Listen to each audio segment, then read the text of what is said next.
You're listening to Head to Head, a Star Wars podcast. Two fans, two generations, all things Star Wars begins now. All right. Hello, everybody. I'm Eric Mansell. And I'm Daryl Sanders. And we're your hosts for this show. So, this is the way, right? This is the last episode of season 3, season finale that we get to review tonight. Now, I'm just going to go on record and say that, you know, this whole season, in a lot of ways, I think has been kind of underwhelming. It's taken a while for them to even, I mean, like, most of the season, we didn't even know where they were going, right? Like, you kind of knew, but not really. And I don't know, I think this is kind of a, so this is going to be, if any of you guys saw our Rise of Skywalker review, there was a joke that Ronaldo made about, you know, how I kept saying things like, well, you know, this is terrible, but I really enjoyed it, you know, that kind of thing, right? Because from an objective, which, of course, this spawned an entire discussion too, but from an objective point of view, it just really wasn't that good, right? But subjectively, though, I still enjoyed it, still thought it was fun. And that would actually be a good way to describe this episode. I didn't hate it. Don't get me wrong. I mean, there wasn't anything about this season that I really hated. It was just, I don't know, I felt this was kind of a lackluster end to a mediocre season. I think that that's probably where I stand, even though there was a lot of things I really liked in this episode. So what are your basic thoughts before we tear it apart? Or, I'm sorry, get into it. Well, what makes you think it was lackluster? It just, you know, I mean, if you actually go back and look at, first of all, season 1 and then season 2, right? These are really good seasons. And their season finales actually just took it up a notch. And I think a lot of it was because you actually had seasons that were leading up to something. There was an actual point. Okay. Like, you knew what was really going on. And to be honest, I liked this episode a lot, but this is what the season should have been before. And the other thing, too, was they sped through a lot of things because they had to tie up a lot where, you know, did we really need the Lizzo and Jack Black episode? I mean, couldn't we have gotten a little bit more, even though, again, that episode kind of had that whole CSI Law and Order vibe, so that was sort of cool. But there was just, I don't know, it was just kind of like I'm watching it, and it was only like, I don't know, 40 minutes or something like that. It wasn't even that long, and it was just kind of tying things up, and it was cool, but, you know, there was some cool parts of it, right? The Gideon fight between Din and Gideon, and then Gideon and bo-katan, and, you know, I mean, Grogu had some moments in there too, and I really liked the whole ending with Grief Karga and Din, and the fact that he wanted to fight for the New Republic, and, you know, obviously the first, I don't know, like 10 minutes or whatever, where they were pretty much picking up where Chapter 23 left off. I mean, again, I mean, there were some good parts in it, and in and of itself, it was okay. It's just, for a season finale, though, I don't know. Okay, I could kind of see where you're going. I just wanted some clarity, but I think, and I agree with you on a lot of, I agree with you on a lot of points. Don't get me wrong. You know, like I completely agree with you about the whole Lizzo Jack Black episode. I thought that was, part of it was unnecessary, but the other part of it was like the whole thing dealing with Axe. And, you know, like that whole regime of the Mandalorians, like I thought that was But that was in the last 5 minutes, though. Exactly. And see, that's the problem that I had with this. If we had more time with that, then it's like, okay, I think we would have gained a lot more as far as that whole situation.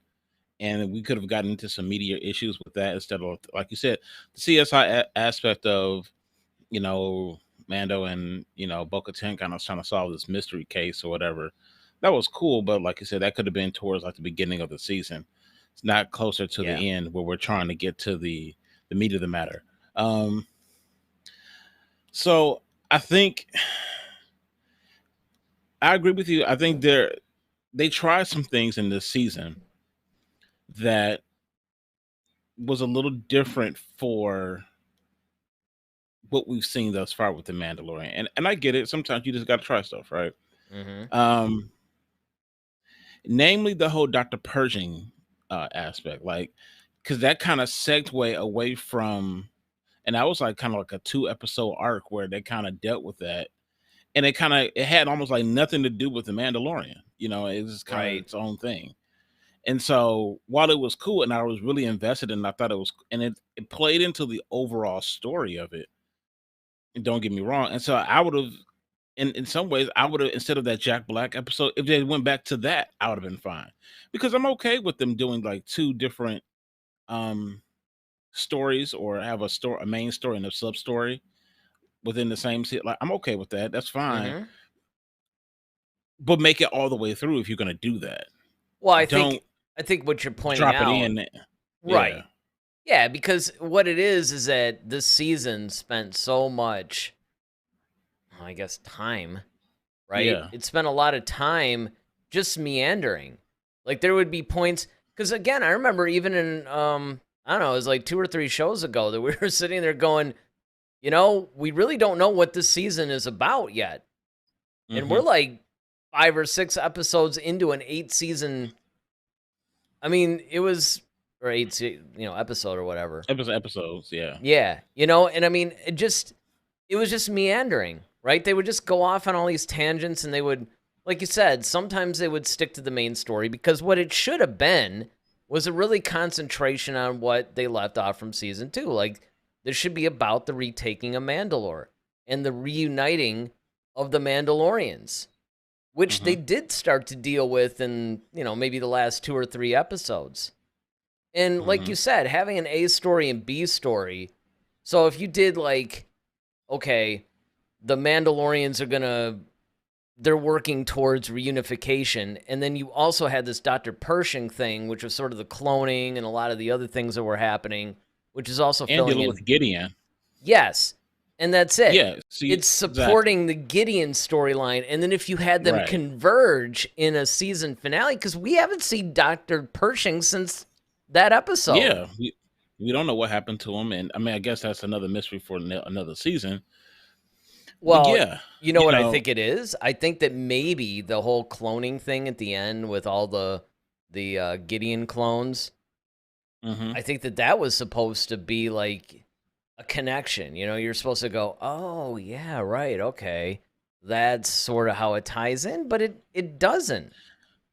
But yeah, but then you kind of start off with this whole love affair with the one,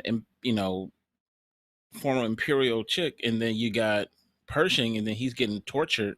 And then, like you say, we never know what becomes of that. We know what becomes never of see her. either one of them again. Yep. Yeah, so it's just kind of like, okay, well, what the heck happened there?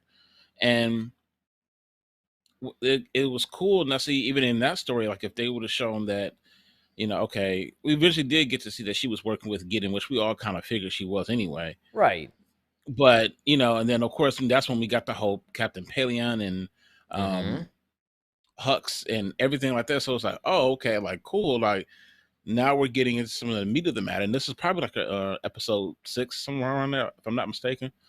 So that's kind of like where we started getting that, and that was cool. Like, once again, I think that the Lizzo Jack Black episode kind of threw a monkey wrench in things. I think that was, if you had to have a catalyst that kind of took us out of it, that would have been it. Oh, completely. Whereas I could see that being at the beginning of the season, like, okay, put that at episode 2 or 3 or something like that. But then maybe by episode 5, like I feel like this, like if you're gonna do an 8-episode season, by episode 5, we really need to start getting into like the real meat of the matter, and then kind of close it out by the last episode. Or at the very least, we need to know what the story is. I mean, that's what the problem is. We don't even really know what the story is. We know what we kind of do because of the setup for, from season 2. So, and The other thing too is that we did have the benefit of what ended up becoming somewhat of a Mandalorian season 2.5 and those Book of Boba Fett story arcs. But I mean, to be honest, you know, this thing was just going off in a bunch of different directions. So you kind of understood the framework, but you didn't really know what the story was, and that's why I say that it was somewhat lackluster. Again, I didn't hate anything. Like, I didn't hate this season at all. I didn't hate the season finale. It felt more like another episode to me than an actual season finale because it's only now that we even know what the story is. Yeah, and I feel you because I feel like we had to kind of rush to see what Gideon's whole plot was, which I get it. They kind of saved that for the finale and whatnot. I mean, all right. But I would have loved to see more of him, what he was going through, and like, okay, how he even broke out. Yeah. It was just like, okay, like, and I think that's basically what happened was I think that episode we saw with Axe when he fired upon that ship, that was Gideon's ship. Or maybe that was Gideon's ship and they rescued Gideon out of that because they basically were mercenaries. Here's the thing though, and we have to assume that, and this is the other criticism that I have, is that we have to assume too much. Because what you're alluding to is we know that Mandalorians broke Gideon out, but we don't know who. Then you had the episode before this, chapter 23, which was the spies. Well, who are they? I mean, sure, that one Imperial chick was a spy, but it was implied that maybe a Mandalorian, like we were all suspecting the armorer for a while. Like, well, I don't know, maybe she's one of the spies. So the thing is, you have this thing where they never really finish. It's almost like they start a bunch of different plot points and they never finish any of them. Because we never know what Mandalorians broke Gideon out. Because as far as we've seen, they're all against him. They're all trying to reunite Mandalore. So what Mandalorians broke him out? And if it was Axe and his crew, it would have been nice maybe to have an episode dedicated to like, oh, you know what? Maybe we made a mistake. Like, this is a guy that's actually dividing us. Torched our planet. Right. Well, not only that, but if you could think about it, he's the guy, he's like one of the sole reasons why the planet got torched. Yes. I mean, so it's like, why would you help him out? Even though he's paying you money, it's still like, dude, like he nuked out your entire, not just like your little Coven or whatever. I mean, he annihilated the entire planet. Yes. And that's to the, that's not something you could just, in the words of the Joker, that's just not something you can easily get over. Well, and in that, right? So that makes you wonder, like, okay, that brings up a good point. Like, okay, given that, what Mandalorians are going to actually break him out for any amount of money? So they bring up this big point because that's a big deal. I mean, that's a huge critical story point. And they never explain it. They completely blow over it. And I think that that's one of the reasons why, even though if this had been an episode, I probably would say, okay, I'll pretty much give it a high mark because, I mean, as an episode goes, it was good. I mean, it probably should have been, what a lot of this was all along. We needed more like this. But as a season finale, this is terrible. It doesn't explain anything to us. It doesn't explain, what Mandalorians would break him out because we never see him. Yeah. I mean, I think one thing we can have solace in is the fact that, okay, well, at least we got Gideon's whole plan. Like, his whole thing was like, okay, I want to create an army basically of myself and combine the best of every warrior there is, and that way will be unstoppable. Yeah, like, I'll give it that. I'll give it that. So we got that. We got his intelligence. That's in his DNA. So you got his intelligence. You got the Mandalorian's fighting ability. the mystic powers of the Jedi. I mean, yeah, those three combined. I mean, yeah, and then especially we got the might of this whole regime of um, wayward Imperials. Like, who's going to stand against them? You know, I mean, essentially, he's making himself into a Vader, essentially. Yeah, but I mean, the other problem I had with that too is that it would have been nice if we had spent more of the season where we see a little bit of this. Right, and that's You my point. know, Yeah, I mean, that's the granted, thing. well, I get that maybe they wanted to make it a surprise, like, oh, surprise, is a period. But I mean, it's such a critical story arc in the last 2 episodes.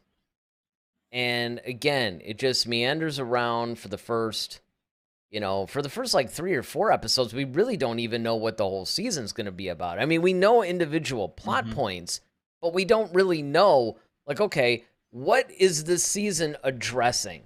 What are we trying to accomplish here? What story are we telling? It's almost like they're just throwing all these different plots up in the air and, I mean, landing wherever, and again, I mean, I can't say that it wasn't interesting, that I wasn't somewhat on board for the whole thing. Like I said, I didn't hate it. I just didn't. I think it is easily the worst season, though. So, okay, the episodes where we saw like the Mandalorian and they're on that one planet and that weird bird, the pterodactyl looking thing, picks up the youngling and like, okay, what did you think? Now that we've seen the series, I mean the season in its totality, what episodes do you think? We already know the Lizzo one. We've already established that. But outside of that, what other episodes do you feel like weren't essential to the storyline? Most of them. Only, and this is the reason why I say this, because each one of the episodes, it wasn't even like I could really say that there were any true filler episodes per se. Because to have a filler episode, that implies that the episode doesn't have any real weight to the main story arc. My criticism is there was no main story arc. It was like an anthology. If you really stop and think about it, this season was more of an anthology that just had somewhat of an overarching story going, right? Where you did have, I guess you could say there were like maybe 3 main stories to this. One, there was the Mandalorians retaking Mandalore. That's probably the biggest one. Then, of course, you have Din and Grogu being reestablished as Mandalorians and the reunification of Mandalore, because that was a big thing. And then, of course, you had, well, what's going on with the Empire and the Imperials and the Remnants? And that's where maybe you can throw the Pershing episode, certainly the last couple, some stuff like that. So it wasn't like you could really say that any episode was not essential. It was just, they were random. It wasn't cohesive. I think that's probably the best way that I could describe it, is there was no real cohesive thread connecting all this together. It was abstract. The season was somewhat abstract, because if you really think about it, when you're watching this thing, episode 2, 3, 4, you get a flavor of what's happening. You get different elements. You get like, okay, there's like 3 or 4 different, because remember, we even said this in our earlier reviews. We said, okay, not really sure which story is going to take precedence.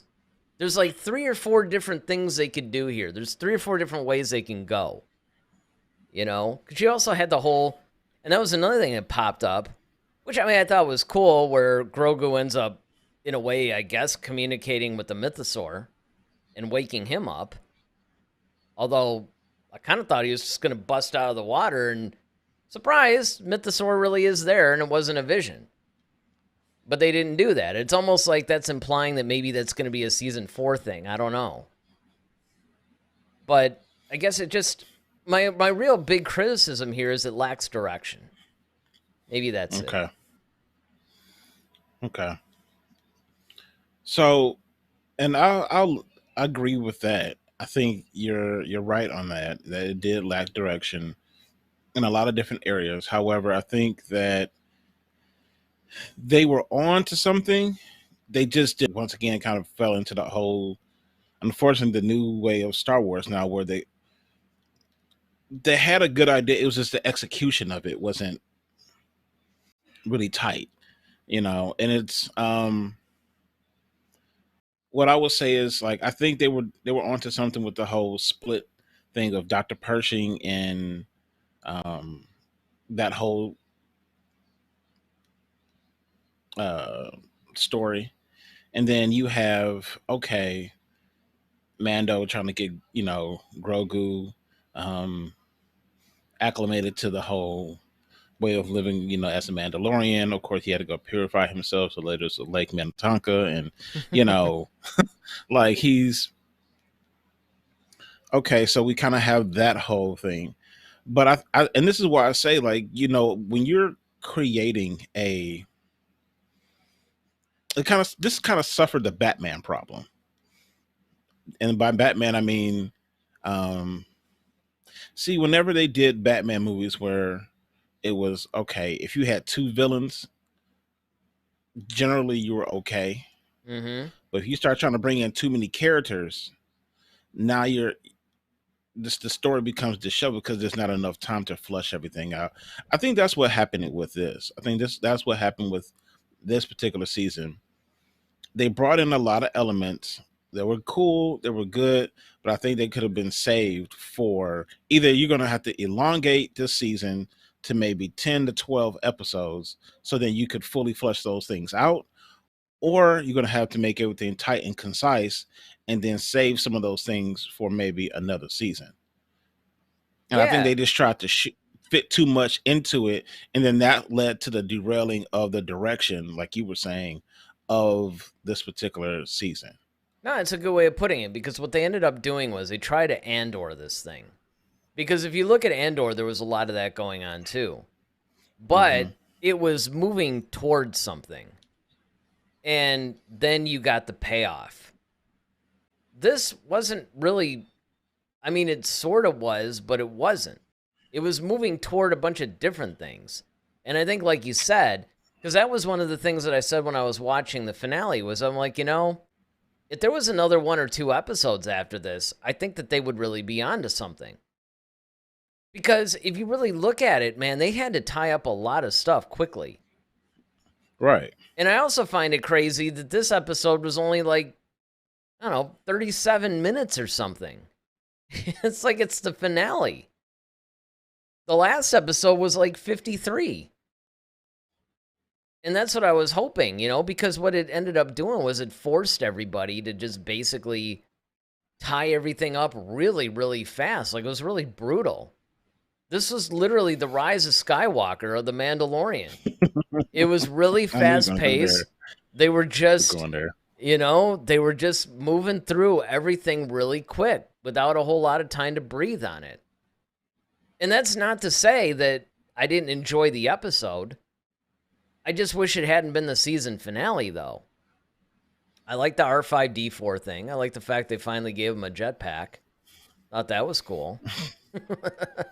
But, there were some elements of it that were cool. I mean, it wasn't bad, really. I mean, I can't even say that the season was bad. It was just directionless and disjointed. Now, of course, in a lot of people's minds, and definitely in a film critic, because this is the Mandalorian, actually, through this whole season, I remember watching a bunch of other shows. It lost a bunch of viewers. This is the lowest viewed season yet. People Well, and just we weren't talked into about it. this. We talked about this though, because remember we talked about, like, okay, coming off the heels of the finale of season 2, where you have this grand return of Luke Skywalker, right? And then, of course, even in the Book of Boba Fett, where we see the furtherance of Grogu's training, so everybody's just like, okay, that's honestly part of what saved Book of Boba Fett, to be honest. Sure. But like, so now we have season 3, and it's like, okay, well, now how how much more can you really top the end of season 2 with a finale? Because that was always my biggest concern. Like, all right, you brought out the big gun in the second season. So it's like I could see if you save Luke Skywalker for like the season finale of the series, like the series finale. Okay, that would have been kind of cool as a cliffhanger, I guess. But now it's like, okay, how do you end this season? And where do we go from here? Because we've heard the mention of Thrawn, as we talked about in the episode 7, because that's when Gideon was kind of like, well, I haven't seen him. No one's ever seen him. He doesn't join us in the chambers. I mean, is he coming or not? So he's kind of putting that out there. So we're starting, and I'm thinking like, okay, they're going to bring Thrawn into this. Like that was my thing. It's like, okay, Yep. Thrawn was going to show up almost like as a Luke Skywalker. I mean, not a Luke Skywalker. Yeah, Luke Skywalker thing at the end of Last Jedi. Season Not Last 2. Jedi, Force Awakens. Oh, Force Force Awakens. When we finally see him at the very end, I thought they were gonna like do that with Thrawn. Like, okay, so Thrawn's coming maybe or something like that. I can almost see the whole Few Good Men thing. Who's gonna do it? You, Paleon?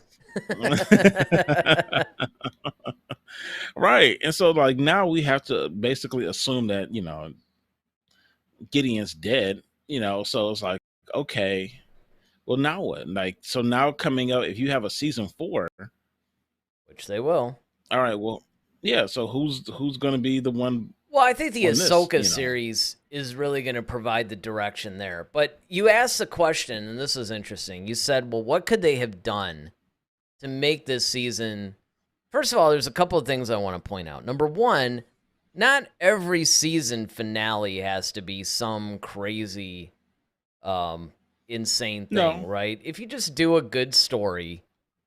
But I mean, I get it. Well, I'm just saying, like, you have to leave us, because it's like you have to leave us with a bated breath type moment. Like, okay, right. The end of season 1, we saw the Darksaber. It's like, ooh, the Darksaber in live action.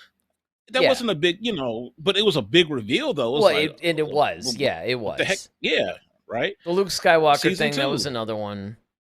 And then, of course... Right? Right. So then now, okay. But I'll tell you how they could have done it, able though. To make a little force bubble. Sure. I mean, that, and that was cool. But I mean, what they could have done to make this exciting is not make this whole Battle of Mandalore like, 8 people in 10 minutes. They could have, brought it up to where it was this big, massive thing. And that would have been your good season 3 finale. Okay. The problem is that it was too contained. And, I mean, I'm not saying it's got to be like, the Avengers Endgame or something like that. But I mean, they basically just blew through everything. If you think about it, it did suffer a lot of Rise of Skywalker problems because in addition to the pacing, I mean, I didn't really feel any big sense of danger for anybody. I mean, okay.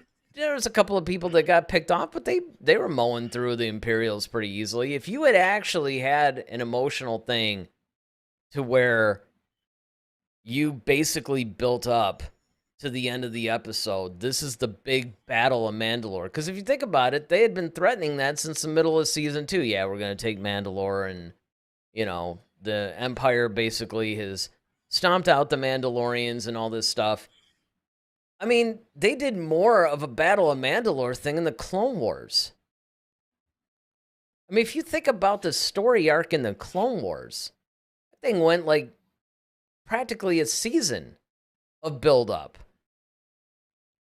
And I think that was the problem here, was they spent too much time just kind of meandering around with story and, just they were a little bit all over the place with it. And then when they finally did have to do the actual Battle of Mandalore, it just kind of blew through it.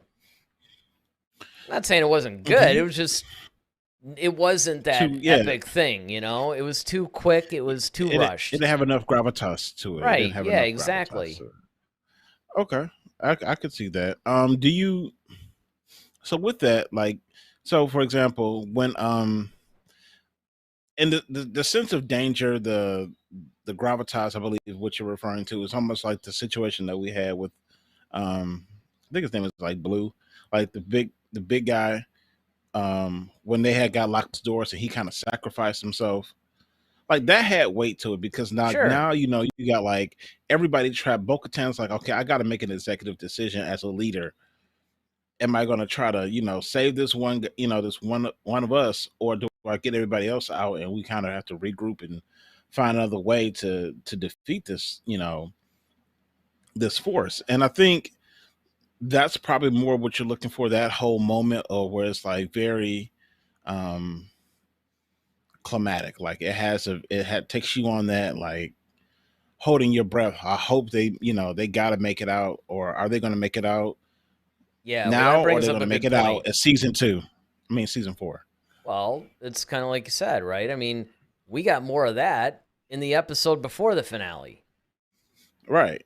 It's like, I mean, don't get me wrong, not every season finale has to have some explosive moment. Not every season finale has to end on a cliffhanger.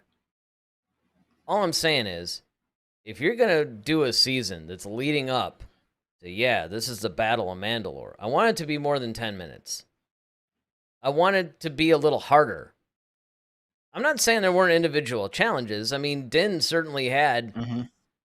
fighting against both, not just Gideon, but then he had I guess they were like the Praetorian. Praetorian guards that were Yep. coming up. There's a little bit of, and then of course Grogu had to help him, and then Bo-Katan helped him, and then they ended up, um, obviously fighting and all that. Again, there were moments, and that's the problem with really the season finale reflects the entire season. The whole thing is just moments, right? There were really good moments in this whole thing. Mm. But as a whole story though, it's not terrible. It's just lackluster. It just Yeah. you know. Like I honestly, when I was watching season 1 and 2, man, I couldn't wait till the next episode. I was just about to ask you, like, I was just about to ask you On that. this So, one, dude, did honestly, this, if they stop making Mandalorian, you'd be all right? well, I mean, I'll put it like this. So the season finale came out, and I just watched it a few hours ago because I usually like to do it the day before, the day of that we do these reviews. But honestly, Hmm. I didn't care. I had to almost make myself do it. Like when it came out last Wednesday, I'm like, all right, whatever. I'll just watch it whenever. Like I wasn't excited about it. And it was kind of like that through the whole season. It was like I was curious, but I wasn't like I was the last 2 seasons where, man, I'm like counting down the minutes until, even contemplating getting up at 3 in the morning to see it when it first comes out.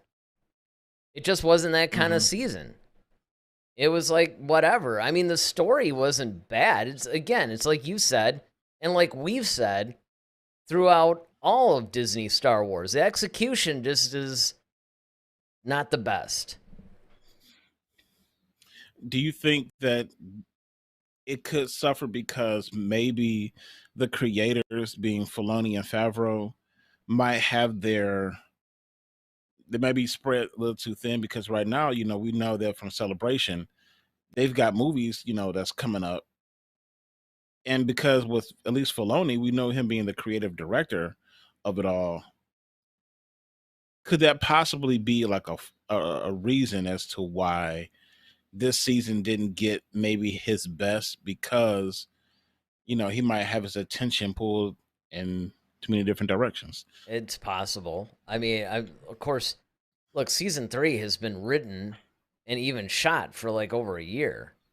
It's not like all this stuff was happening. Now, granted, there are things happening all the time behind the scenes, Hmm. and so it's not maybe the pet project, but you got to remember, half of these episodes are like directed by somebody else. It's not, and then they're the overall showrunner, but it's not like they're on the set every day. So I don't know if maybe, I mean, it's tough to say because I still have a lot of faith in both Filoni and Favreau because, again, and I want to emphasize this, I didn't think that this was a terrible season. It was really more episodic in nature to me than anything else. And that's why maybe I didn't really have as much of a problem, even though I'm like, okay, whatever.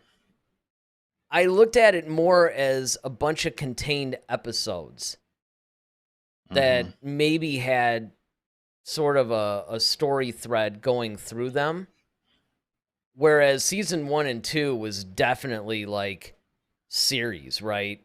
I mean, it was basically like season 1 and 2 were almost like these 6-hour movies segmented. Whereas this was more like episodic television.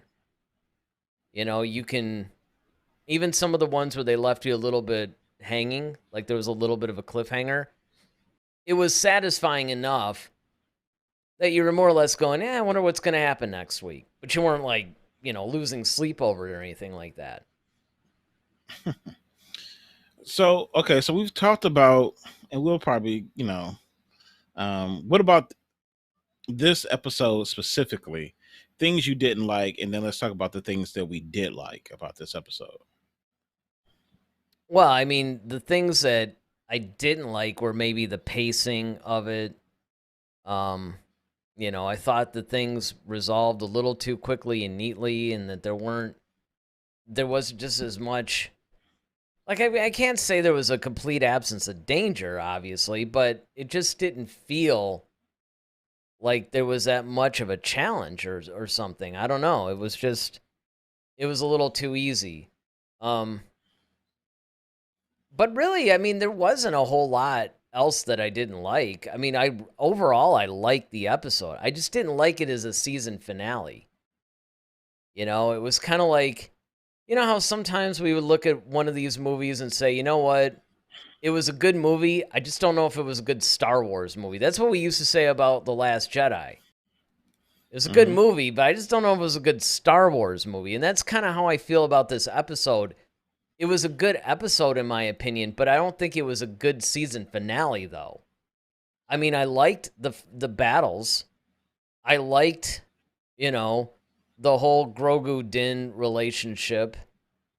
I like the way that they handled a lot of that stuff. I like the actual story of it. I mean, that's why it's kind of in a weird place, It's. Gotcha. I didn't hate it at all. Actually, I would probably, if I had to give the episode a rating, I'd probably give it 8.5. Which doesn't sound like I have problems with it. Because I think what it is that, again, if this was not the season finale, I think I'd be a lot easier on the episode. Like if we had 1 or 2 episodes left, I mean, one of the things I remember thinking when I was watching it today was like, wow, this is what this whole season should have been. It's this kind of thing. Okay. Well, I think for me, it's some of the things with Grogu took me out of it. Like, was it the fireball that whole thing where he? No, I mean that was fine. Like him using the Force to block. Because I get it. Like he's studying under Luke a little bit, and he's probably grown. I was gonna say, if you don't have a problem with Rey, you can't have a problem with Grogu.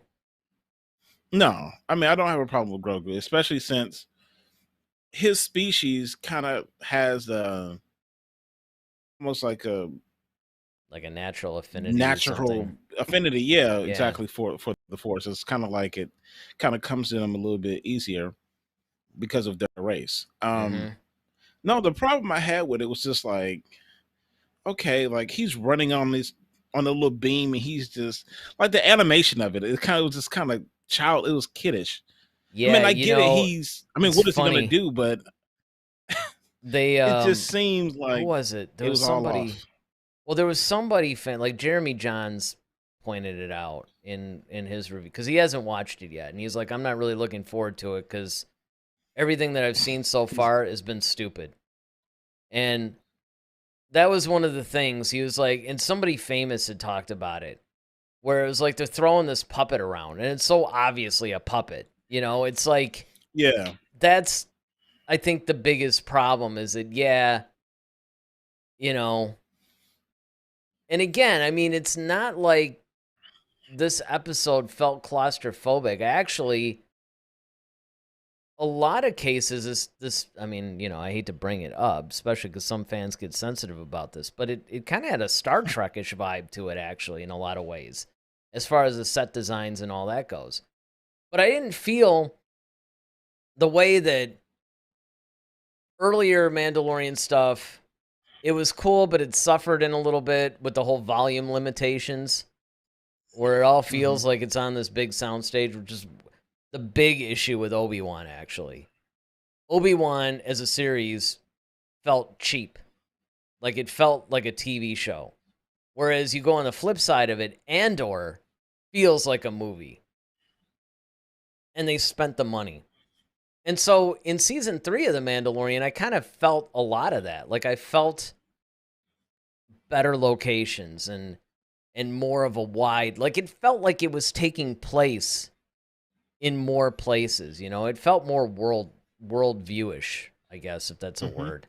But the problem... It is today. Yeah. But, the problem is, though, that, it did... There was a certain... Like, with the Grogu stuff, it's almost like, look, if you want this thing to do more, you're going to have to CGI the thing. Because, I know what you mean. When he was walking around the beams, I mean, I like the fact that he was actually doing it. Like you said, it's not that I necessarily had a problem with anything he did.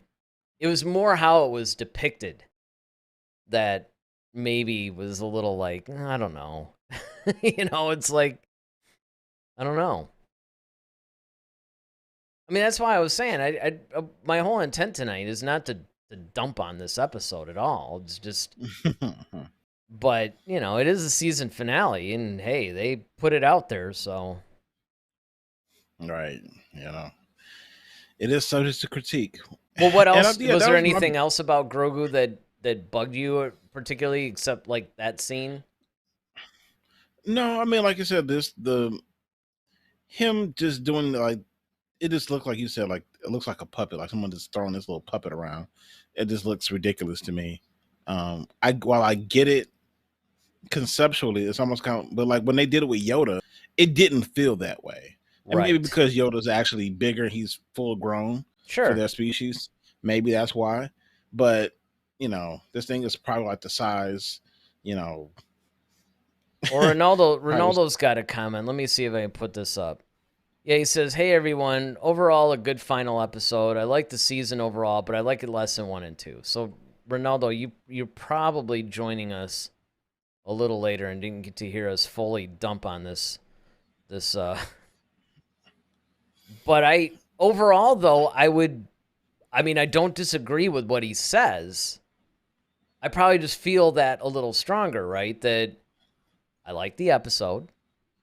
Like I said, I would probably give it around an 8, 8.5. But was it a good season finale? Absolutely not.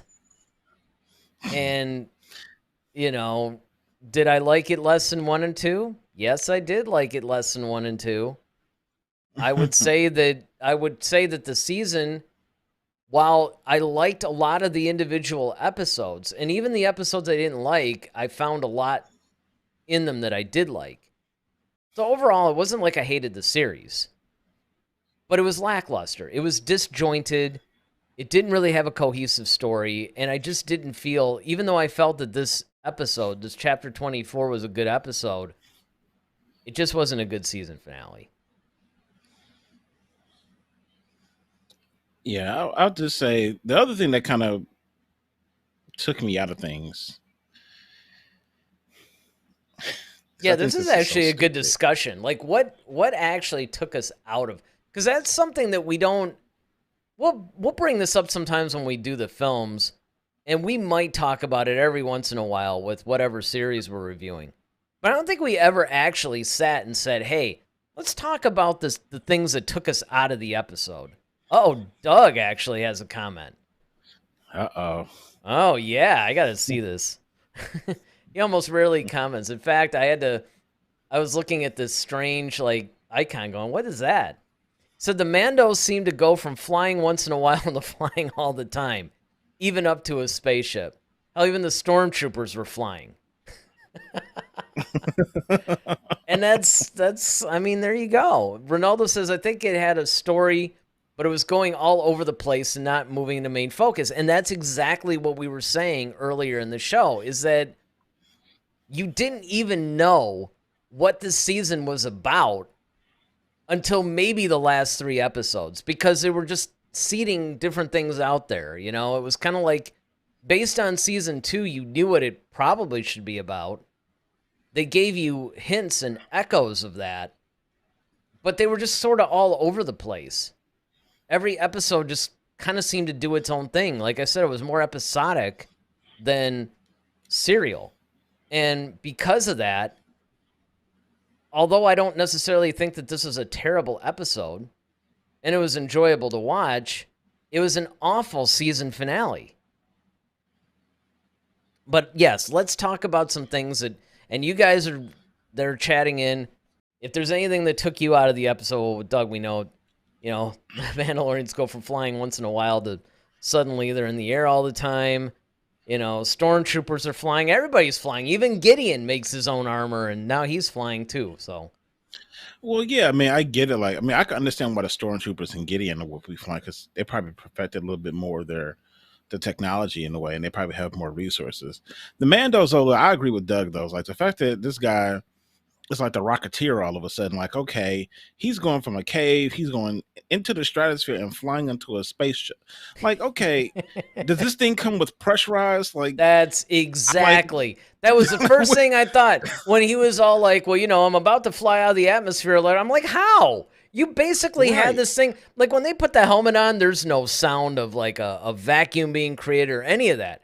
And then even when Gideon takes bo-katan's helmet off, he just like casually like takes it off like it's a hat.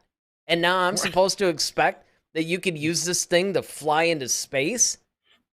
No, I have seen it at times where they have release and you can hear the pressure, like, release from the helmets at times. Like bo-katan has done it from time to time.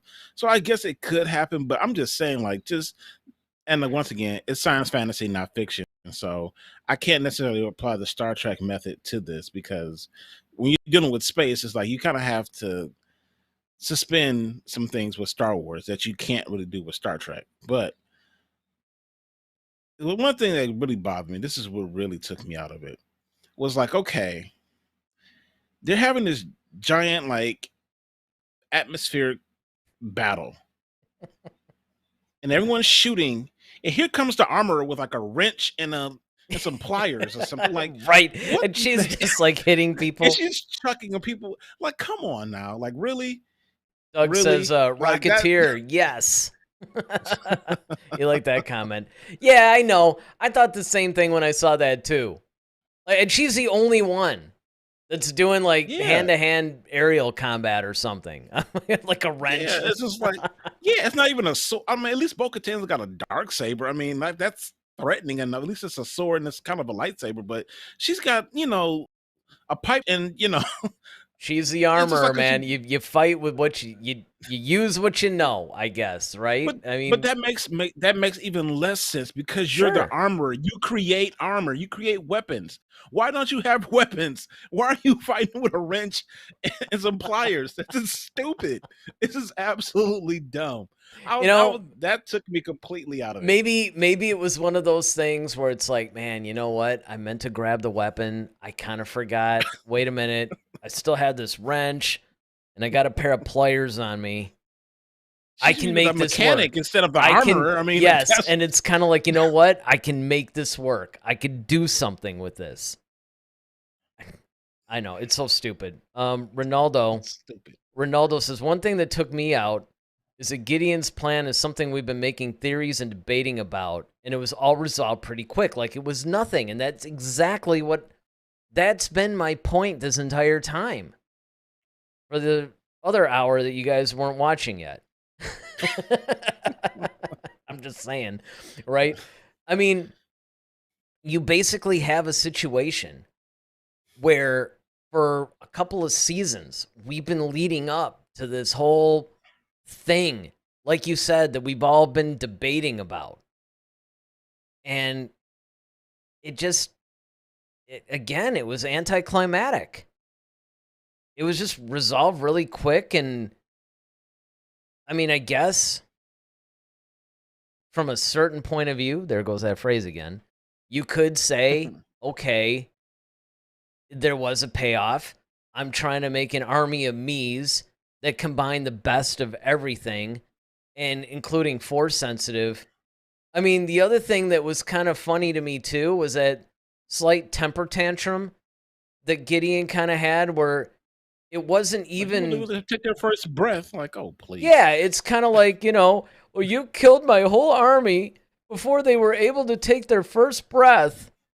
And it wasn't even delivered with any kind of real. It was almost like he just read the thing off of a teleprompter or something, It was, I mean, I'm like, really, dude? You sound kind of whiny. I'm just saying. This is not, because when you juxtapose this with the way that he sounded in, what was it, the end of season 1 or something, where he was revealed, where he had surrounded everybody, and, even into season 2. Yeah. I mean, he was menacing. The thing that I loved about Gideon when we were first introduced to him is he was threatening. He was scary. He was sinister. He was menacing. You felt like, okay, I want to know more about this guy. I want to know who he is. And I'm really scared, actually, for our heroes. Whereas, well, even the fact that when you hear him talking in the whole shadow chambers with the rest of the Imperials, he's making, like he's talking about maybe there needs to be a new, because he's making all these points. The thing about what makes Gideon cool is Gideon is very cerebral. He's super knowledgeable because he's the head of the ISB, so he's pretty much like the head of the CIA in a sense. Yep. And he's so confident, and that's what makes him so cool, is the fact that he is so confident and he is so intelligent that nothing really rattles him too much. Exactly.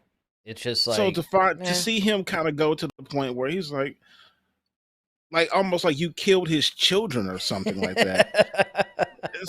It's kind of weird. And then, on top of that, it kind of, if he would have delivered, if he would have delivered it almost like Hux delivered that speech, right, in the fort. That's my point. If he had been just a little bit unhinged about it or something, like here, Ronaldo puts it perfectly. He says he felt like a villain of the week. He went from being this like crazy,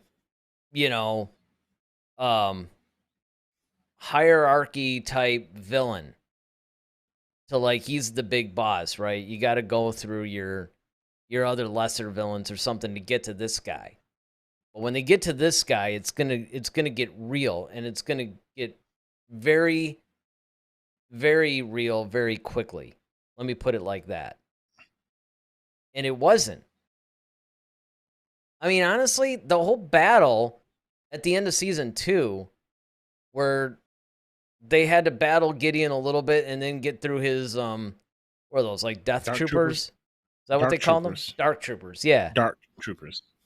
So they go through the Dark Troopers. That actually had a lot more. See, that felt more. Forget the whole Luke Skywalker coming in to save them. Because that was like the last, 5 minutes or something of the episode. If you really take, because everybody talks about that part, but if you actually go back and watch the rest of that episode, that felt like the season finale, even if you didn't have the Luke Skywalker thing.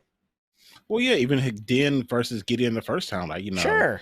The first time was, that was a very impressive feat, because, for him to go against a Mandalorian who's, fighting against their culture, And the fact that he's pretty much hanging with this guy, he's got the Beskar steel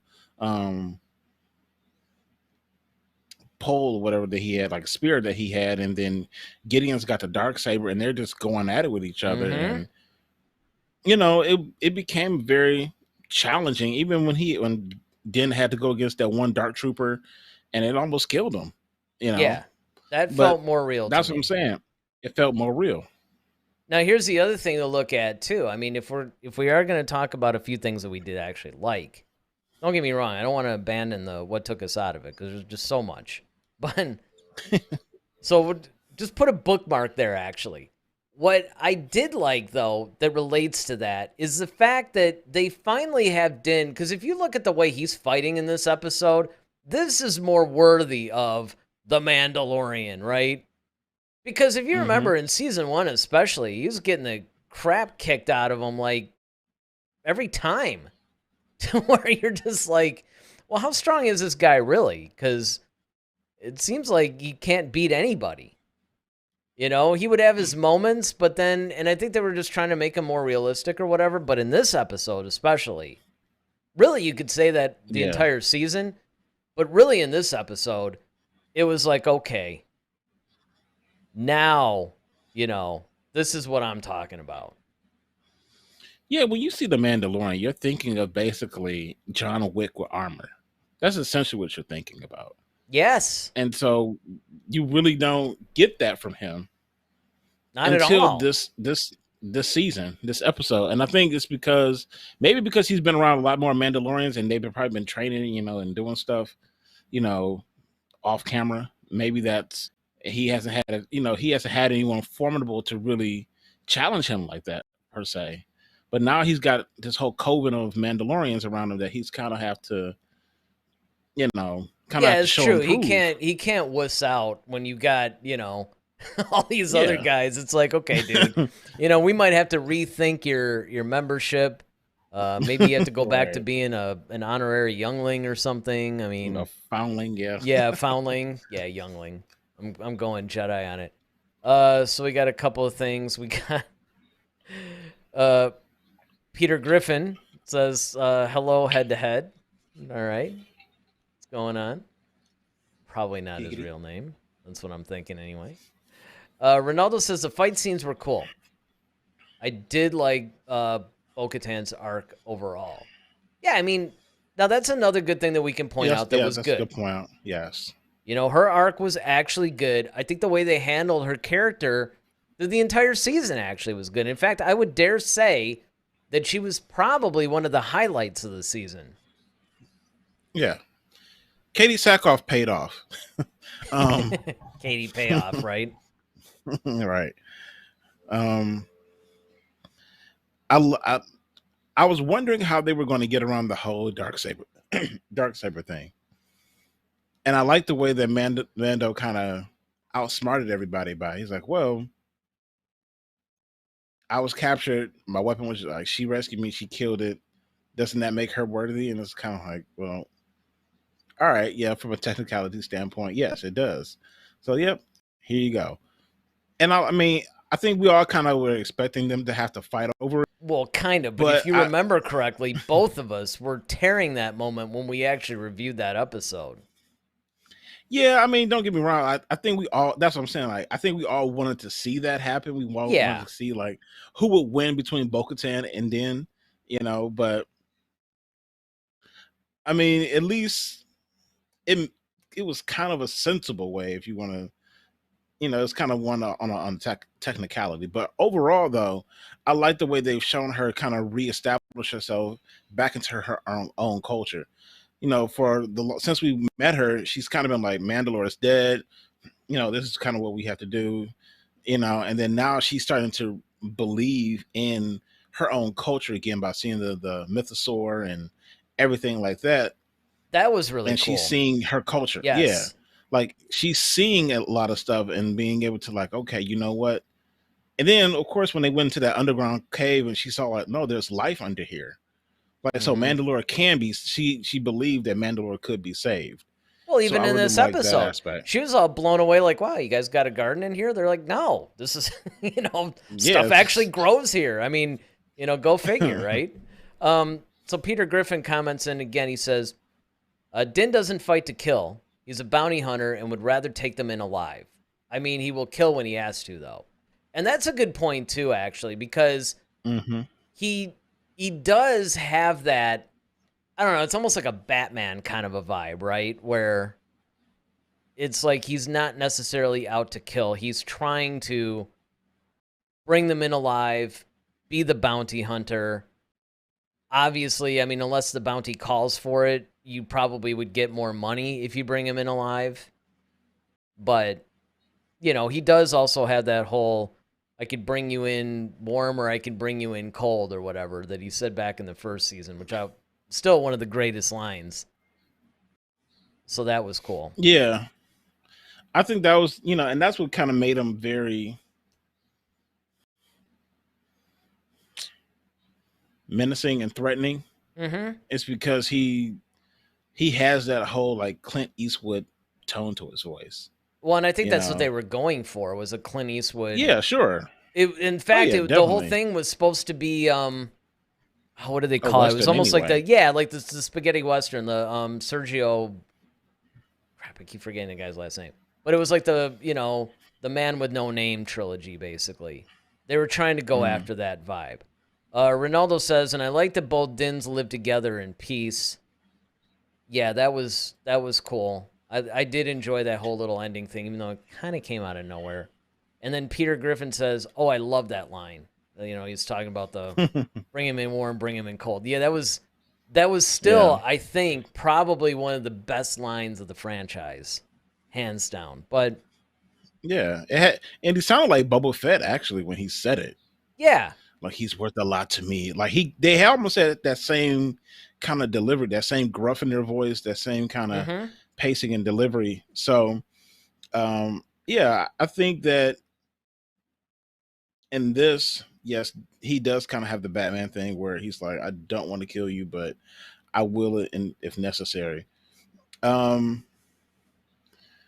of the things about that kind of they call him Din Grogu. So it was like Din a title or yeah, this is another thing that bothered me, and actually it that bothered a lot of bothered me. people online because, and here's the thing, so we already know now, canonized, that the Fets are actually Mandalorians. I mean, in Legends, they were, Boba Fett was a Mandalorian named Jaster Real or something like that. Jaster Real, yeah. And then, of course, Lucas killed all that when he made the prequel trilogy. And then there was a whole thing going, well, they just took the Mandalorian armor, the Fets, and all the Mandalorians hated them for that. And they kind of kept that going, but in the Mandalorian, they actually explained it, right? They basically said, Boba Fett's like, no, look, I am a Mandalorian. Here's my clan tattoo or whatever. So they reestablished that the Fets are actually Mandalorians. But you have Boba Fett, Jango Fett. Now, given that the Fets were not exactly 100% adhering to the Mandalorian culture, and again, you've got, was it the Children of the Watch or something, or Disciples of the Watch or whatever, that's the ones that aren't taking off their helmet, the one that Din belongs to. So maybe, and if you guys know in the chat, feel free to enlighten us, but maybe the whole thing where the first name is more like the family name and then the last name. So Din might be the family name and Jaren might be the individual name. So Din Grogu. When they call attendance when they call attendance in class and call you last name. Yeah, first. Last name first, first name last. Exactly. See, it's something like that. Peter Griffin says, if the Mando pirates on Mandalore have gardens and giant dinosaurs for meat, I wonder why the first thing they asked for was food. They should be eating and planning good. I mean, valid point. Again, it's because none of this is really planned out that well. I have a feeling that what happens is the writers get in there and they think of a bunch of cool things, and I don't know, maybe they're playing with action figures and acting this stuff out or whatever, like little kids, and they decide, hey, this would be really cool, but they're not really thinking about it. And again, I would be remiss if I didn't say this. I have to say this during a lot of episodes, I have to admit, and movies and whatever the case may be. It is science fantasy. Right? It's not science fiction.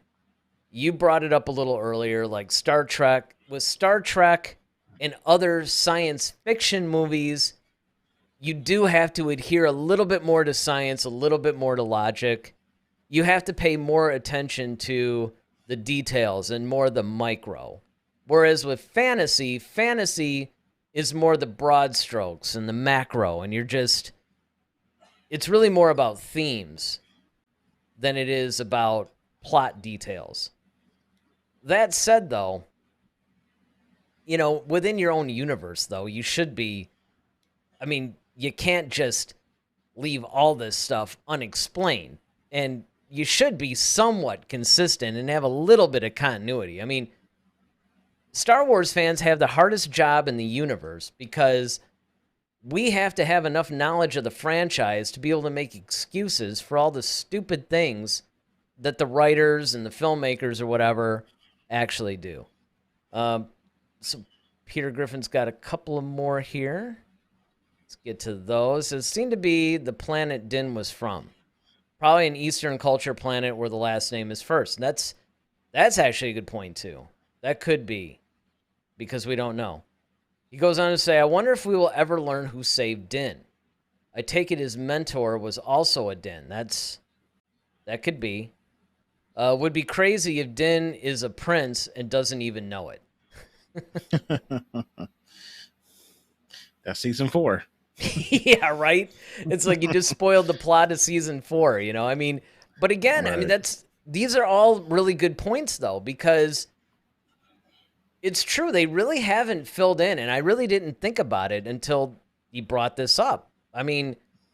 We really don't know a lot about Din, right? This is something that they did in Andor. With Andor, although we had a little bit from Rogue One, in the actual series, they went and they flashed back a little bit.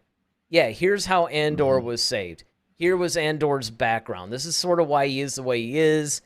Now we're going to show you who saved him, who raised him. Sure, she was also a current character in a lot of ways, but, they did try to at least give you a little bit of background. They even gave us flashbacks for Grogu in the Jedi Temple and how he was rescued and all this other stuff. But with Din... About Jar Jar Binks. He's really a Sith Lord. He's really a Sith Right. Lord. I still haven't given up on that theory. Peter says, I don't think they have ever said the planet he was on. Yet they actually, that's the point. They didn't really say a lot of things about him. And what's funny is, because of all the other things that have been going on, nobody really ever paid attention to it. Well, I know we were joking about it, but it may actually be part of the plot of season 4, considering that now that Grogu is considered his son now. So now he might have to explain to him, like, okay, well, this is how I became a Mandalorian. This is why, kind of explaining the Mandalorian culture to Grogu. Because, yeah, think about it. Grogu's been so indoctrinated with the Jedi culture that it's like okay, even when they wanted to, and they had him, like, face off against that other little youngling, like, Grogu's kind of like, all right, do you want me to kick the crap out of him? Like, what do you want me to do? I'm confused. Yeah, anybody would be. The whole time, you're just kind of watching going, look, man, I don't even know what you want me to do right now. You're kind of lifting me and you're putting me in all these different little positions. And then, of course, he's also got to be really irritated that every time he gets to go in the water or whatever, it's like, well, he can't speak, so he's not old enough to do this. And he's, it's just like, really? That's great. Yeah. So maybe that's part of what season 4 is going to bring. We're actually going to get more of this, because at this point, like, we don't have a bad guy, so we kind of have to at least maybe delve into more of. I'm sure we're going to delve more into the rebuilding of Mandalore, I'm sure Grief Cargo will be a part of that. Be a part of season 4 as far as because we last saw like Din and Grogu kind of having a little hut on the outskirts of um, It's a cabin. Navarro. At least Yeah, a cabin outside of that's what Navarro. Grief calls it. I don't know if I would necessarily call it a Right. cabin, more like a hut, but I'm just saying. Right. But, and it's like, okay, he's on the outskirts of Navarro, just kind of hanging out. So maybe we'll actually start to see some more of the interaction between Grogu and Din as far as where Din comes from. He might try to explain some things. Get to know each other a little bit more. Well, that's a good time right now to open this up, right? What are our expectations for season 4? What do we think? I mean, Ronaldo says season 4 has already been written, by the way, which I do remember that being True. a story at one point. So given that, I'm opening it up to you guys in the chats. If you guys are watching this on the replay, I'm opening it to you in the comments. I guess you already pretty much... Was there anything else? I mean, the idea is, where do we think it's going to go for season 4? What do we think is going to happen? I mean, I can tell you from my own thing, I'm going to say, maybe we learn a little bit more about Din, like his background. Maybe we get a little bit of adventures.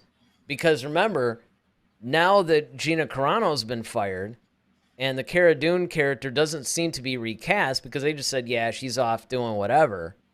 The whole Rangers of the New Republic series is, as far as we know anyway, is dead.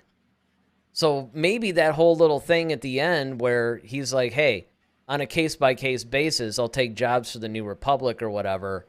Maybe that fills in a little bit of the gap that was left by the cancellation of Rangers of the New Republic. So we get a little bit of that sprinkled in there.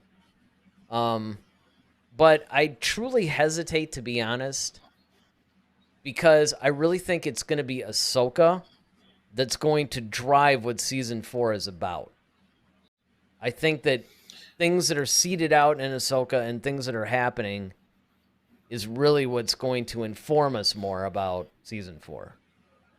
Well, as far as the bad guy, I think we're going to my two thoughts are either maybe one of Gideon's clones survived, or Paleon actually takes over, and he's kind of like what Gideon's done. So Paleon's going to kind of take over.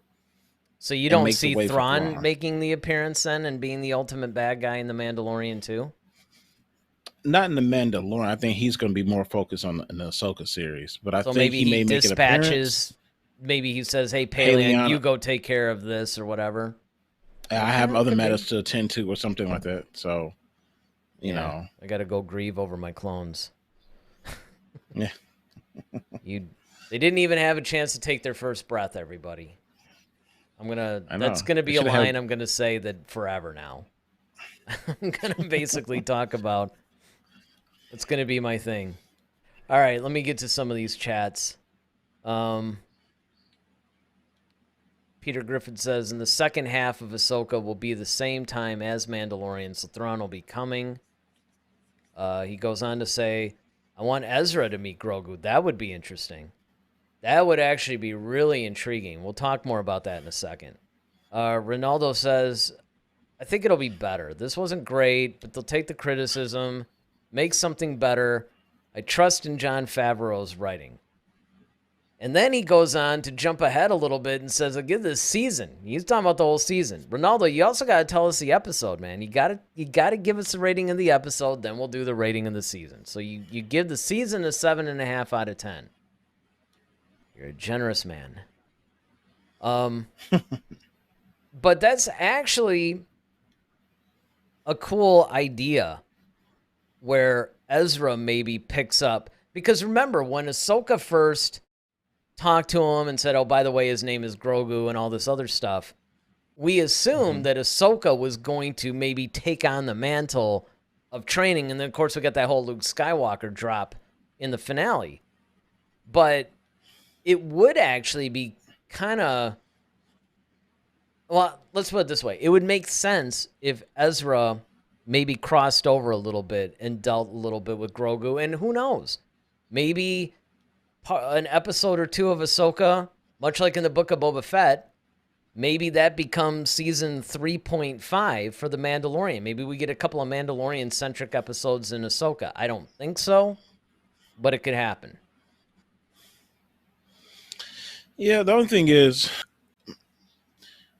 Grogu already had a chance to become a Jedi. Like he turned that away. So, well, not entirely. Yeah, he might. He's kind of like a Force-using Mandalorian at this point. Yeah, but I mean, I just think that he's going to be more so trying to be more adept on the Mandalorian, which would be cool because we've never really seen that. We knew of Pre Vizsla,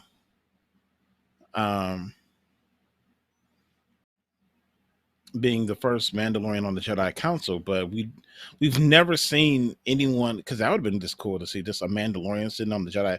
Not just a Jedi, but on the Council. Like that's kind of impressive.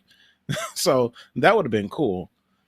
So this would be interesting to see somebody almost like of Yoda status, but as a Mandalorian. Like, can you picture Yoda as a Mandalorian? Like that's basically what we're getting. So I'll tell you, man, there's been some really cool fan drawings or whatever of some pretty sweet armor for Grogu that make you go, like an older version, and he's got the old Mandalorian, the helmet. Of course, it has little like slots for his ears and stuff, but it doesn't look ridiculous like what you think it would. I mean, he actually looks pretty cool and pretty menacing, and yeah, I'd like to see it. I'm not gonna lie. So Peter Griffin chats in, says, or even maybe like Jabba's and the Syndicate could cause some trouble for Boba and Din. Of course, he corrects to say the Hutts. Yeah, that would. I mean, obviously, not Jabba, right? Because he's dead. But yeah, the Hutts. Yeah. And we saw the Hutts actually flex a little bit of muscle in the Book of Boba Fett, and that was a really interesting dynamic, which I really wish they had actually explored more, to be honest. That could happen. I mean, I don't know, though, because the Hutts pretty much control like Tatooine and some of the surrounding areas. They kind of have that region. I don't know. Rim. Yeah, but I don't know where in the Outer Rim. The Outer Rim's kind of big. So I'm not really sure where, like, if Grogu and Din are going to be anywhere in that vicinity. But, I mean, they could, because they do go to Tatooine quite a bit. So, I mean, that's beyond the realm, or, I mean, it's within the realm of possibility. Okay. Ronaldo's giving us one of his famous ratings again. Ratings. Yeah, he gives the episode a 7.9. You're just not going to go the 8 out of 10. And then, of course, Peter Griffin says, I'd rather he, meaning Grogu, be a Bendu. And that would be somewhat interesting, too, where you have a little bit of that sort of gray Jedi kind of thing going, where it's a balance of light and dark, and that can happen because, look, he tried force choking Kara in the second season, I think it was. Well, I think that was just out of, Well, but still, I mean, he didn't it. have a problem doing it, though. I mean, it's kind of granted, Luke did it to the Gamorrean guards. I know.